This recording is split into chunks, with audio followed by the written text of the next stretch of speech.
ভিক্ষুক রাস্তা দিয়া যায় আর জমিদারের পুত্রবধূও যায়। একজন সামনের থেকে আসতেছে, একজন সামনের দিকে যাইতেছে। দুইজনের ক্রসিং এর সময় ভিক্ষুকের গায়ের কাদা জমিদারের পুত্রবধূর গায়ে লেগে গেছে। সে দুনিয়া আন্ধার করে ফেলছে, স্বামীকে ডাইকা নিয়ে আসছে, বলছে ভিক্ষুক আমার কাপড় নষ্ট করে দিছে। সে শুধু ভিক্ষুক ছিল না, বৃদ্ধ ছিল।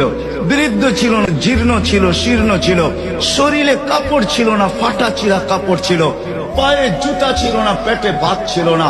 জমিদারের পুত্র সইতে পারে নাই, যৌবনী শক্তি সয় তো সয় কি কইরা তার স্ত্রীর গায়ে ভিক্ষুকের কাদা, বস সমগ্র শক্তিকে হাতে জমা করা একত্র করা বৃদ্ধের গালে বসায়।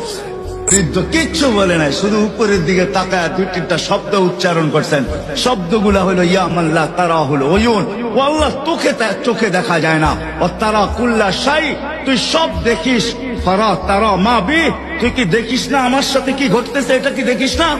বলতে দেরি যুবক, মরতে দেরি হয় নাই। জমিদার চলে আসতে প্রতিশোধ নিবে। বৃদ্ধের একদিকে মুস্কি হাসি, একদিকে বলতেছে প্রেমের খেলা এমনই হয়। জিজ্ঞাসা করছে কিসের প্রেমের খেলা রে?